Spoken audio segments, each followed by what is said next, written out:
বাবারে কি গুদা হয়েছিস রে। হ্যাঁ, সবসময় খাস আর ঘুমোস নাকি? কর্তাগিন্নিতে থাকিস?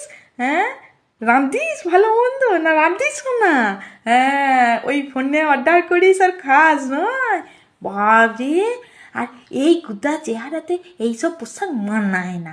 একটু নিজের দিকে যত্ন নে, একটু খাওয়াটা কমা, কাজকর্মে মন দে, নইলে অল্প বয়সে বুড়িয়ে যাবি। দিয়ে এইসব এই ছোট ছোট জামা কাপড়, এই প্যান্ট জামা তখন পরবি, তখন মানাবে। মা গো, এখনই ঢেপ সিপাড়া লাগছে। কি রে পিয়া, হ্যাঁ কি রুগা হয়েছিস রে? হ্যাঁ, শ্বশুর বাড়িতে খেতে দেয় না নাকি? তো কাটিতে কাপড় জড়িয়েছিস মনে হচ্ছে। হ্যাঁ, পাট কাটি, আর ফু দিলে উড়ে যাবি। বাবরে, অমন সুন্দর চেহারাটা কি হাল করেছিস। মা গো, একবারে চিমড়ে হয়ে গেছিস রে। দুটো করে খাবি? আমাদের অলোকের বউটা কি কালো দেখেছ?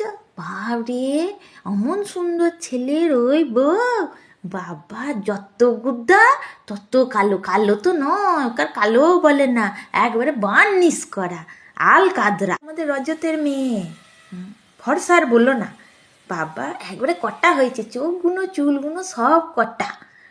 মাটা যেমন কটি, রজতের তো ছিঁড়ি আছে, মাটা কটি না, মাটা কটি বলে বেটিটাও কটি হয়েছে।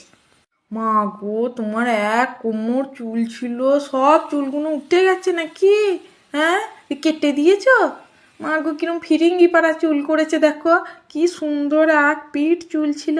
এখনকার সব তোমরা না কথা শোনো না, খুব চুল কেটে চুল ছোট করতে পারো। এখনকার মেয়েরা বাবু এক পিঠ চুল রাখতে পারে না। পাড়া চার গাছা চুল আছে বলে কি সারাক্ষণ এই চুল খুলে খুলে ভূতের মতন সারা বিয়ে বাড়িটাতে ঘুরবি নাকি? হ্যাঁ, সব সময় এখনকার মেয়েরা বাবা চুল বাঁধতে পারিস না।